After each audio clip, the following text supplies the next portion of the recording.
Hello, I'm John Cooper, General Manager at Prairie Farms. We are a farmer-owned dairy cooperative. This means our company is owned by over 600 farm families who are critical members of society. We understand the dedication and care it takes to feed a family because we're all part of a family as well. This June, in celebration of National Dairy Month, we are proud to partner with our friends at Feeding South Dakota to help ensure everyone can enjoy the wholesome goodness dairy brings to the table. Here's how you can help. When you donate to Feeding South Dakota this month, Prairie Farms will match your gift, doubling the impact for families who need it most. Fighting food insecurity is of the utmost importance to both Feeding South Dakota and Prairie Farm. Together, with your help, we can make a meaningful difference to ensure everyone has access to the essential vitamins and nutrients that real dairy provides. Visit feedingsouthdakota.org/dairy to learn more and give today. From everyone at Prairie Farms and Feeding South Dakota, thank you. Was a short-term solution. It met a need, and it doesn't anymore because it's not what your community needs. You know what your community needs. And that's I think that's the really important factor in fighting hunger across the state, because you're right, it exists everywhere. It doesn't matter how influential your county is, how populated or unpopulated. It exists in every county, not just in South Dakota, but in the nation. And it's going to exist. It's a big fight. It's a lofty goal for Feeding South Dakota to end hunger. But we have to do it together. And your community and your county really show people how to do that. And I think that's a really beautiful thing.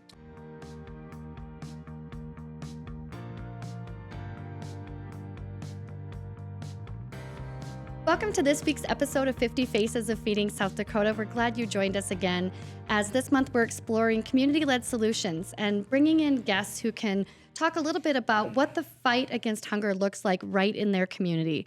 Today we have some gentlemen here from Madison, South Dakota, Jeff and Eric, and we're going to have a great conversation about how things have been going in Madison with that fight against hunger in today's current situation, how their two organizations work together, and why it's important that communities are taking care of communities. Jeff and Eric, thanks for joining us. Why don't we start by letting you each introduce yourself. Tell us a little bit about who you are. I'm Jeff Nelson, lived in Madison for a very long time, was involved in organizing the Lake County Food Pantry in 1983, and since that time have been working hard with a strong partnership with the Interlakes Community Partnership to provide food in Lake County. Hello, I'm Eric Kunzweiler, CEO of Interlakes Community Action. I've been with the organization for almost 25 years. Been the CEO for 3 years. I echo Jeff. We have a great partnership with the Lake County Food Pantry. Interlakes Community Action has over 100 different funding sources, so food is something we do focus on, but we also focus a lot of other supports for the community and for the families that live in the community, such as housing, employment, other types of supports that a family can have.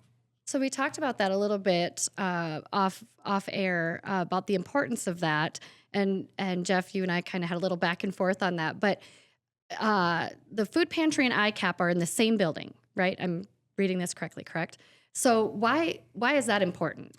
It's part of the partnership that began when we organized the food pantry in Lake County, and we were clearly aware that it was going to be important to have partners. And one of the key partners to provide access was an organization like Interlakes Community Action Partnership, which has employees that are available throughout the week to distribute food for us. And that was the agreement. We actually shook hands on that concept that the food pantry would collect the food, do the fundraising, organize the food, and ICAP would be our partner and designate one of its community service worker positions to do the day-to-day distribution of that food. Running of the food pantry, which can be a challenge in many communities when it's volunteer-led. It is. It does a little good to raise a lot of money, have a lot of food, but not provide ongoing access. Yeah. And then also, in addition to food, that allows opportunity to talk about greater resources, like you mentioned, Eric, that are available. Because we know that if somebody needs food access, they likely need help in other ways because there's a root cause that has led to that food insecurity. So you talked about a couple things, but how does that work, Eric, when somebody comes in to the food pantry and maybe it's identified that there's a greater need? Yeah, that's a great question. So in all of our 14 counties that ICAP operates in, we have that point of contact or our community service workers. The community service workers are well versed within their communities, knowing what resources are available. So when a person would come into the Lake County Food Pantry for food assistance, we also assess any other needs they may have at that time, whether it's housing or employment needs or any other kind of family support. That it's a plethora of different things that we see all the time. And so it's just a perfect fit to have that in the same building as our community service worker to be able to help them with the food and then to assess their needs. So I was in Madison a couple weeks ago and did a little bus tour with Mayor Ron, who I asked if he would do a governor run. I think Mayor Ron's great. He's done some really big things in Madison, including bringing in some industry and employment. And he talked about the really low unemployment rate in Madison. And that, now there's a daycare center being built because that was identified as a great need for the residents of Madison. When it comes to food insecurity, what have you seen in Madison for trends? I mean, it's been over 40 years that the food pantry's been doing this work. How has that evolved over time? Well, over time, we started with the focus on delivering emergency food. Families that find themselves just with no other resources, no other options to put food on the table. And that core mission has continued for 43 years. However, during that time, the food pantry has identified other needs in the community and broadened our programs to include the distribution of school supplies. We did that beginning in 1993. And in the last 10 years, we've been able to partner also with the Salvation Army to provide school shoes along with school supplies.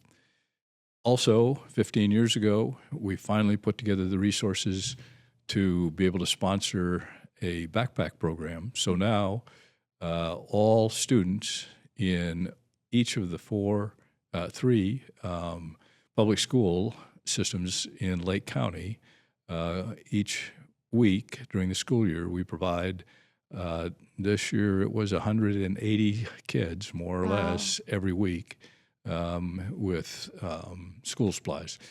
The last piece that we have added that has been really valuable to us is to conduct a Christmas program where we provide food, but along with that, sponsor an angel tree program. This last year, we sponsored 172 families and 308 kids that got over 600 gifts at Christmas time. So all of those programs fit together to try and identify or to try and meet unmet food needs in Lake County. So it seems to me that starting as an emergency food access point was great, but it has evolved into more than that. It's evolved into families who need that regular access, and then also sort of those things that every family gets that they're lacking, and the things that are important. School supplies are so important. I mean, we talk about food being an impact on a child needing to learn, but they also need the pencils and the notebooks and the calculators. But I think one of the things that has been so valuable to the food pantry is the ability to be a partner with ICAP that gives the opportunity in each and every user of the food pantry. It's not an obligation, but it's an opportunity for them to be introduced to other needs that clearly are going on in those households.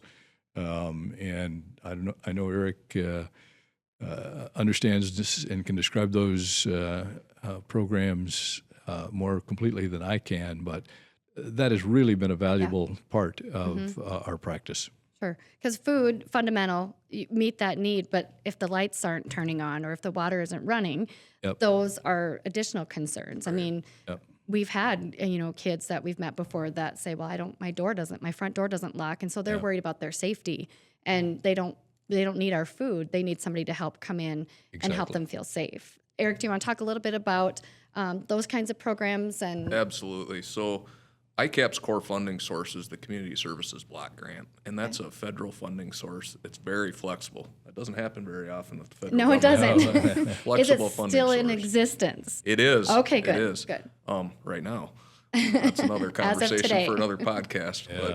But Yes. so within that Community Services Block Grant, ICAP does an in-depth community needs assessment of all of our communities every other year, so every 2 years. Okay. Food is always a top 5 need. In fact, I think it moved up with our most recent community needs assessment to number 1, which has always been housing. So Interesting. yes, it And is. ICAP's primarily on the eastern side of South Dakota, right? Yep, 14 counties, okay. right up Interstate I-29, as far south as Turner County and as far north as Grant County. Okay. Everything in Housing was between. number 1. Housing is usually number 1. It's Okay. always a top 5 Yeah. need. But Yeah. those supports that Jeff's talking about, I mean, ICAP does a lot with food. So we host many food pantries throughout our 14 counties. We have a senior dining program, Meals on Wheels, that people can relate with. We're looking to expand not only in our 14 counties, but possibly statewide with our frozen meals initiative, which is kind of like a Schwann's type meal, Yeah. right? To food deserts. And we're very excited to even be talking to your CEO here later this week, I believe, to talk about a possible partnership Right. on delivering meals to the western counties that you guys, Yeah. already distribute food The to. senior box program. Yep. So that's exciting stuff. Within our block grant, we serve a lot of different programs, such as helping people with gardens, growing their own nutritious food. We partner with the child care center you mentioned in Madison with the mayor. We're partnering with them to provide the meals for them. We've got our Head Start programs that we feed over 375 kids every day, nutritious meals as well.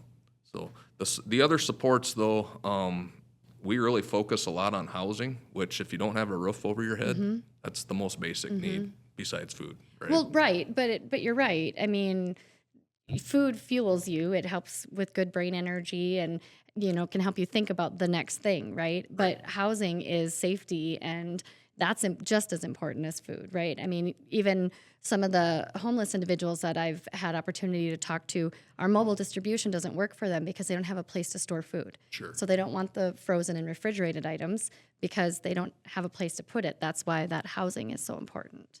Absolutely right. Housing is very important. And, most of the times when we work with families that need housing, it could be, we're pretty much focused around emergency services. Okay. And so housing, food, the utility assistance that you're talking about, water assistance, Yeah. all of the above. And that's all important. So do people have to qualify for ICAP services? Like, is there a income threshold or, how do they show the need? Yeah. Or is it sort of, because here's the deal. I could be fine one day and maybe my spouse has a medical issue and suddenly my medical debt is great and I'm working and, my income level is decent, but I still can't put food on the table. So how do you manage through that? Our community service workers, our frontline workers, will work with each individual family on each individual case-by-case basis. I mean, you're exactly right. An emergency could pop up for any family at any time, and each program that we have at ICAP, we primarily serve low-income families and the elderly.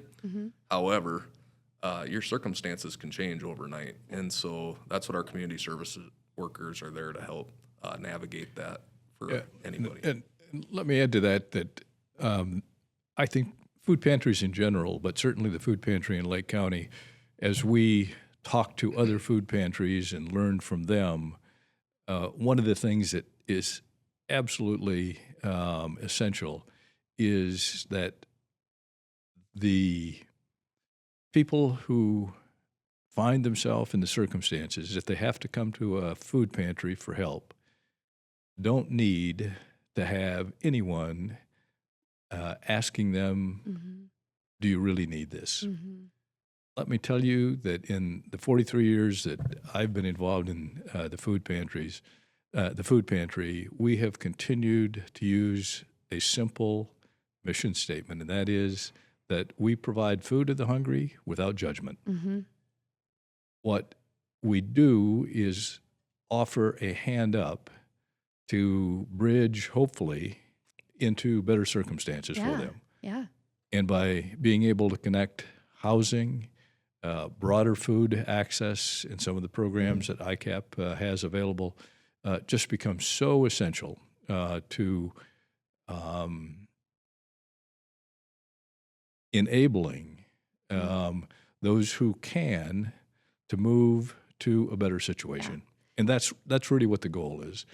I mean, there's lots of opinions that get voiced about, well, these are people that should work. I mean, that's kind of a great hook for some people. Yes. The truth of the matter is, in Lake County, I actually looked it up last night.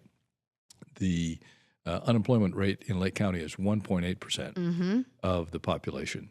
So essentially, having worked in business for a long time before I retired, when you have 1.8% unemployment, you have essentially full employment. So the families that are showing up are working, Yes. but they find themselves, as you had described, with something that has pushed them into a situation, whether it's the price of groceries going up, a unexpected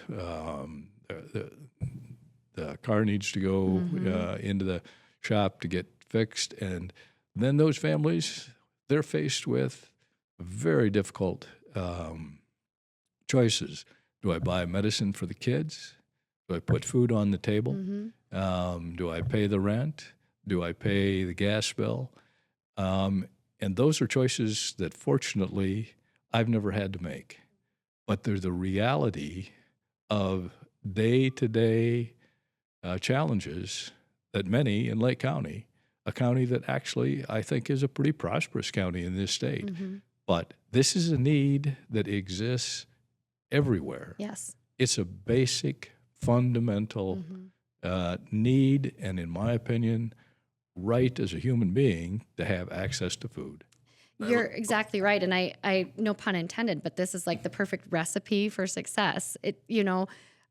We often hear people say, last month was hard. I've never been here before. It takes a lot for somebody to come and ask for help, especially in the Midwest. And so I think one of the things you said that is so important to point out is it's not always the same person that's being served. So when Feeding South Dakota says we're serving on average 12,900 families a month in our mobile distribution program, it's not always the same family. Sometimes it is. Sometimes there are, these great circumstances that prevent somebody from coming out of food insecurity. But really, it's kind of this revolving people that we're serving, because hopefully with the food access and the additional support, they're changing their situation or overcoming it.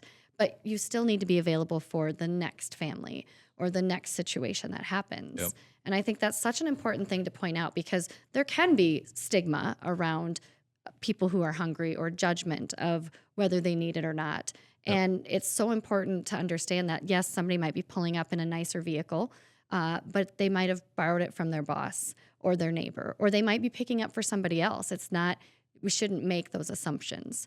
And it sounds like over the 43 years of the food pantry, that is definitely something you've grounded yourselves in. Without judgment. The Lake County Food Pantry, for all of last year, we served about 60 families on average a month. And most people are surprised when the people that live in Lake County, when they hear that number, it is a number that kind of sets them back in their chair. And I think that's part of the challenge in the work that Feeding South Dakota does, that ICAP performs. These are real needs of real people that are finding themselves in circumstances that, frankly, none of us would like to ever have to face. And I think it's so great that you said it's something you haven't had to experience yourself, and I haven't either. So when I have the opportunity to, work one of our programs and help serve people, what I really appreciate is the reality that I get to see, and it just drives my passion for my work even more, because I know people are needing what we're providing, and that it's going for a greater good. I mean, it's going because they want to do better. You see kids in the car, you see, elderly, you see all kinds of Yeah. people, right? And so it's just important that we can provide that mixed with the next step, the next thing that can help bring them forward. Because you also help with like employment searches and resume building and things like that. So, you know, when people need work, and if that's the challenge, you can help them get there. You can help provide those resources. But you've talked a little bit about, the county and the community, and this wouldn't be possible without that support. Can you talk about some ways that the community supports your work? Well, the food pantry in Lake County, we rely virtually 100% on donations. So we consider community service organizations, lots of churches, businesses, individuals. Our fundraising comes in the form of $5 and $25 and $100. So we don't have single sponsors. And we're pretty deliberate about that because it's part of the education that needs to occur for people to understand the needs that occur in our community. So partnering with the food pantry aligned itself with Feeding South Dakota in 1995. My, oh my, I looked back and I thought it's been that long. But it's another essential part of being able to have access to what I describe as kind of wholesale food that can get on the shelves. Now, we also benefit from the letter carriers that do a food drive. It's very good. The scouting organizations do community-wide, county-wide collection of food. The 8-person 4-H club, they do. So all of those resources are contributions, really, that fit together to make possible the resources that are necessary to provide emergency food. How about you, Eric? How's community partnering with ICAP? So the beautiful thing about community action is we have a board of directors that are made up of 3 sectors. One is the low-income family sector, the private sector, and then public sector. So we have county commissioners that serve on our board. But there's, going to that fact is your county commissioners are usually pretty up to date on what the community needs are, right? But with the community action movement, maximum feasible participation, so the low-income sector representatives on our board of directors actually get to help us plan how we deliver services within those counties based on those highest needs that we talked about through our community needs assessments. Going back to what Jeff said about the that link between ICAP and the food pantry, I think ICAP's bread and butter is case management. So it's not just helping somebody out with food, it's actually talking through their individual situations and coaching them and helping them get to the next level of their life to hopefully become self-sufficient. Our goal is to get them off of all the public supports. Maybe right away when they come into ICAP, we get them on, a lot of supports, but our goal eventually is to get them off the supports. Same thing with housing. We work with these families through what we call a housing stabilization plan. So our number one goal, let's get them in a house or an apartment. And then we work on all these supports, and the food pantry plays a big part in that. And I think when I think about our mobile food distribution program, which is something that came out of COVID, it does help serve some rural communities that have food deserts in them, but it doesn't do that. And it doesn't do what Lake County Food Pantry is doing, right? It doesn't provide. It provides that one need that is fundamental, but it doesn't help move someone along in their journey. And we even struggle connecting people with the right place to go to move them along in their journey. Because there are some resources that even if you're in our line, you will not qualify for. SNAP is an example. WIC might be an example. And our programs seem to kind of, and I would guess the food pantry as well, serve those people who are in that gap, right? Who don't have SNAP benefits, and so they can't go to the grocery store and pick what they need, but they still need to put food on the table. And that could change with an economic change. I mean, that COVID is a great example of that. COVID actually lowered the food insecurity rate across the nation because of all of the additional benefits that were provided. People became food secure. And then when that went away, at the same time inflation was going up, now we've flipped it again. And we continue to see that need rise. But it's different this time because now people are working. It's not because those working places have closed. It's just that continued expense that keeps going. And so it's important to give those resources. It's important to make those connections. And I just think it's so great that the community identifies it. The community brings it to you. And there's nothing better than having our neighbors facing hunger helping you develop that because they've been there and they know what is needed. And I just think that's just the perfect component for the work that you're doing. Because if you don't get that feedback and that input, we're doing what we think is best, which we haven't been there.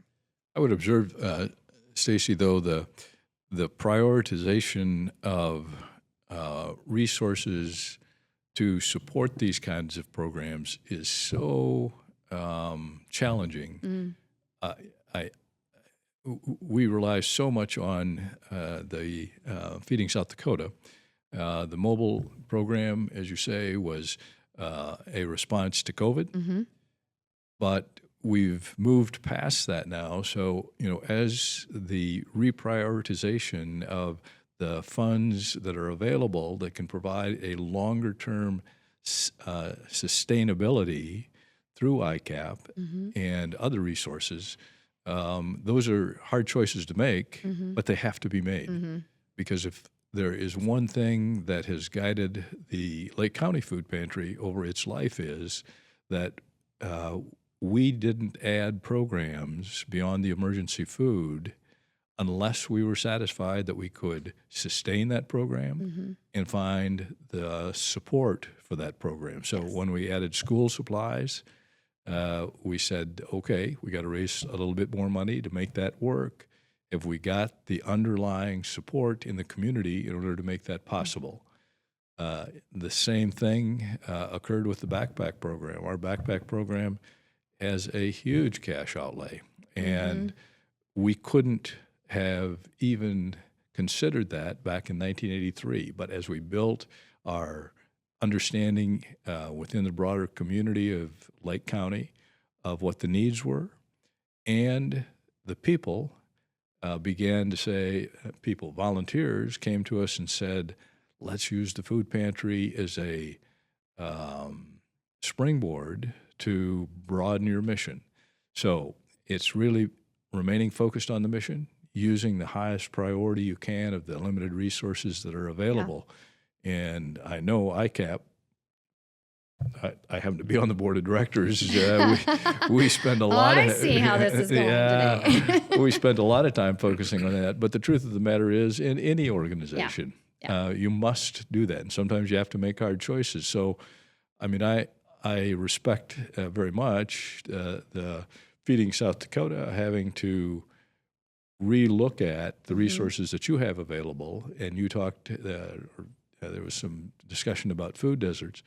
I think the good news for Lake County is that we have got opportunities that have been developed by volunteers in conjunction with ICAP over a long time that has probably developed more resources than many counties. So I don't think Feeding South Dakota nor Eric or I feel like it's a loss for Lake County that Feeding South Dakota is saying maybe there's higher priority needs that we can use our limited resources to meet elsewhere. Yeah, and that's a great springboard and just to kind of bring everybody into the loop, it really, everything we've talked about and the fact that Lake County is so strongly supported by community really helped our team come in and say, hey, Jeff, we've got this mobile distribution going over here, and we're here once a month for an hour. And we're given food that's pre-packed. There's not choice. But you guys are really doing it. You have a great thing over here.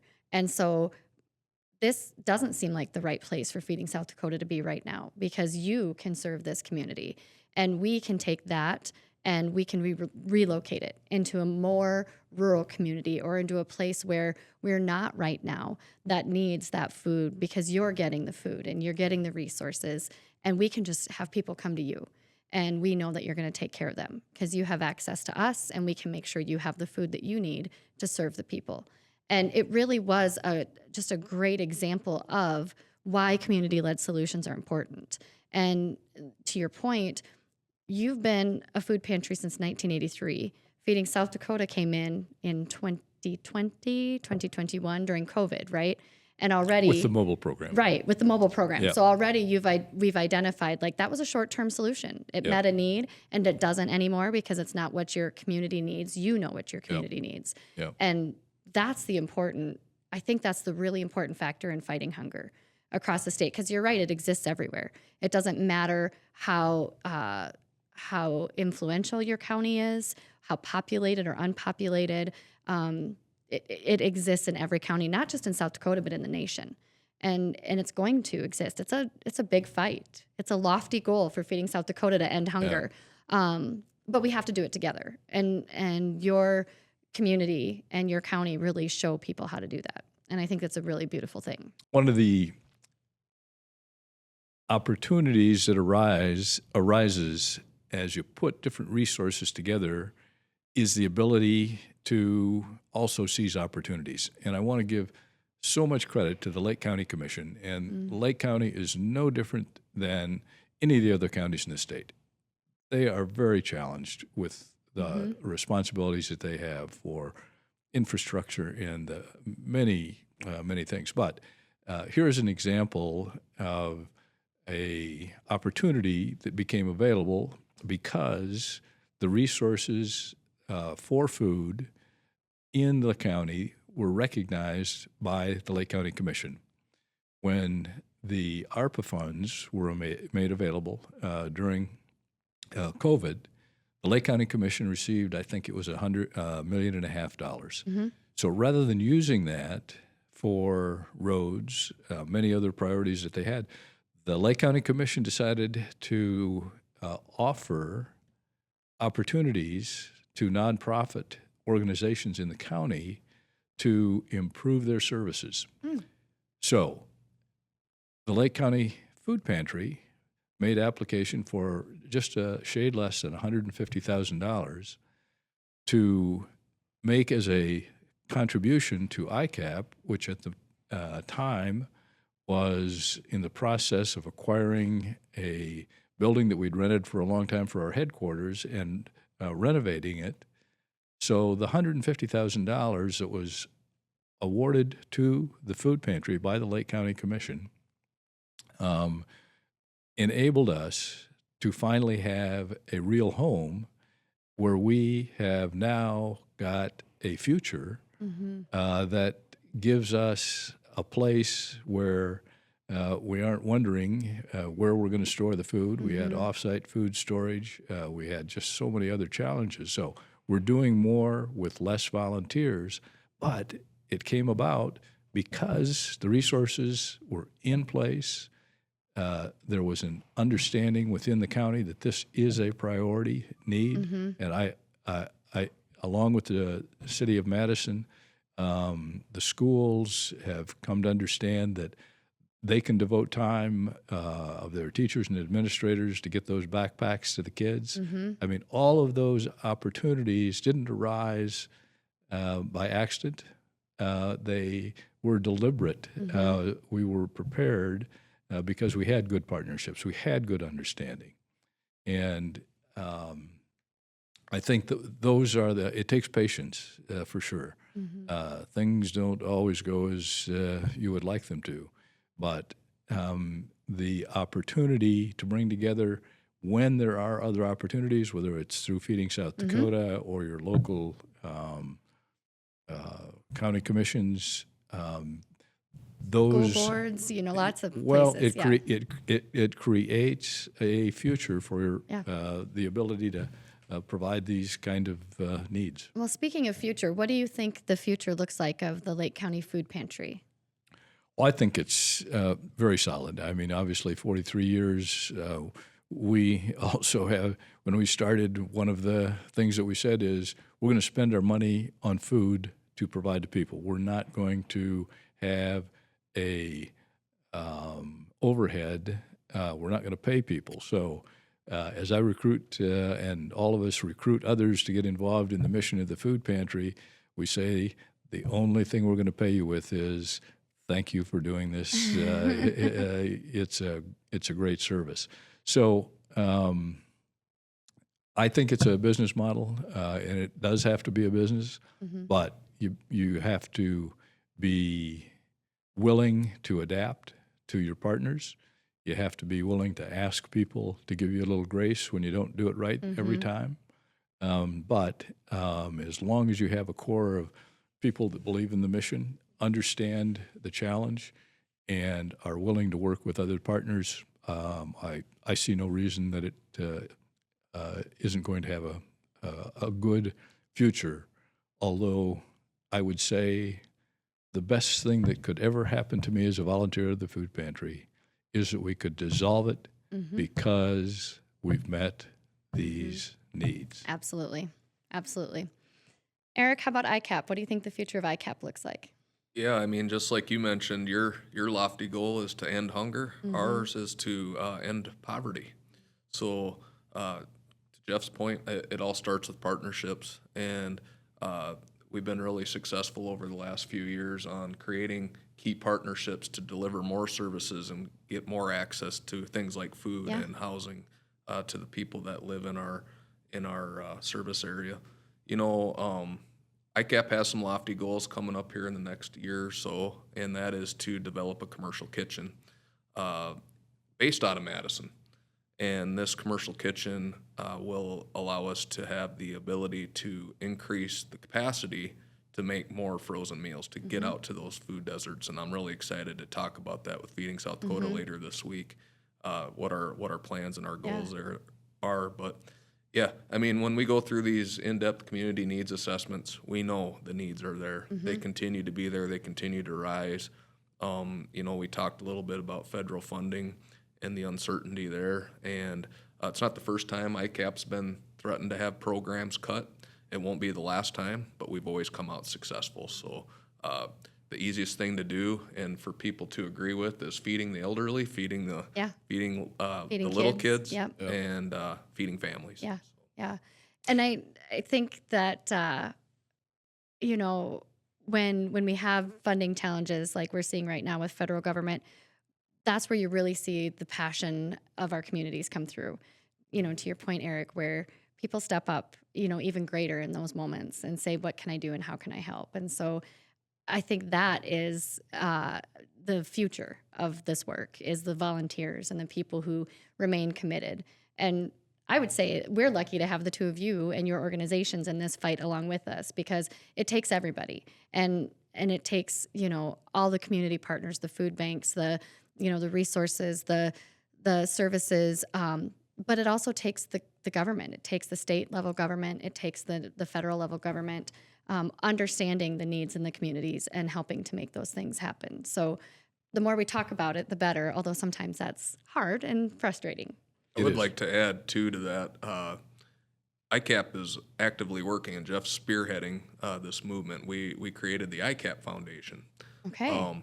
And with the overall goal to raise funds and resources so we don't have to rely so much on the federal government to continue the successful work that we do on a daily basis.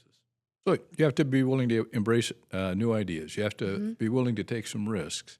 You have to be able to think not where we've been, but where we want to go. And the work that Eric has done and his predecessors at ICAP have always embraced those ideas. I would like to believe, and I think it's accurate to say, that's what the Lake County Food Pantry has done. We have not said, this is where we've been and we're going to keep doing it. No, where we've been is important, but where we're going is what will make the difference as we head into the future. I think that's beautifully said. We always have to evolve to fit the need at the time. It's not going to always look the same, but in some way we will be providing food assistance and poverty assistance, but it's going to look different as we continue to go. Well, I'm a little older than you two guys, but I think all of us, most of us, have been raised, particularly in South Dakota, in communities where we understand if your neighbor's house burns down, you go over and ask what you can do to help them. If there's an illness in the family, I was raised to say, thank the good Lord that it's put us in a place that we can help our neighbor. And that is such an important, fundamental mission that I think all of us have as human beings, and that's to take care of our neighbors, to do so and be blessed by the opportunity to be able to provide that help. And some of us, from time to time, find ourselves in this situation where we need that help. So if we can continue to remain focused on helping your neighbor when they're in need and do so without judgment, we will succeed. Well, I don't think I could wrap this episode up any better. I think you just did an incredible job. But why don't you share just a little bit about if somebody wants to learn more about the food pantry or needs access to the Lake County Food Pantry, where can they find information? We are on, what is the 211 site? 211? Helpline Center? Yeah, the Helpline Center. And within the community, we use social media as best we can. And we rely on Interlakes Community Action also to get the word out. So we have great media support from our local newspaper and radio station and word of mouth. And so if you Google Lake County Food Pantry, you're going to find something. You will find something, yes. Eric, how about ICAP? The best way to learn more about ICAP is go to our website, interlakescap.com. Again, we're in 14 counties. We have all 14 counties dissected on the webpage that you can actually click on the county and then see all the services that are available through ICAP in that individual county. Each county is different on what's available, but it's a great resource for people to refer to see what's available. Excellent. Thank you. Well, before we go, I have one question for you. And this was not on the outline because it's intended to catch you off guard. And I'll just let whoever wants to answer it first go ahead. But if South Dakota were a fruit or a vegetable, what would it be and why? I would say a vegetable. But what kind? Specifically? Corn. Okay. Not the first time I've heard it. Why? Farmers are out in the field right now as we speak, planting corn. So hard not to think about it. Yes. No, I think Eric hits it right on the bullseye. And we probably should have talked about that with the heritage that this state has, with agriculture being the principal driver of the economy. Yeah. Every farmer produces enough food. I don't know what the number is, 180 households. Yeah. We feed the world, and I think we can feed ourselves. Yeah, that's great. Those are great answers. Thank you very much. Well, thank you for joining us again today. A couple of key takeaways I hope that you have is, first of all, if you're in need of food assistance or any other assistance, in every community, there are people there willing to help. So please visit the Helpline Center, any of the resources that Jeff or Eric have shared, or if you head to Feeding South Dakota's Find Food page and enter your city and state, you'll find a listing of food access areas around you. If you are not in need of food access but joined us today just to learn more, this is just one example of many ways that communities are working together in the fight against hunger and to help build stronger, healthier, more resilient communities. I hope that you're able to learn more about your own community and the work that's happening there. Thanks again for joining us. We'll see you next week.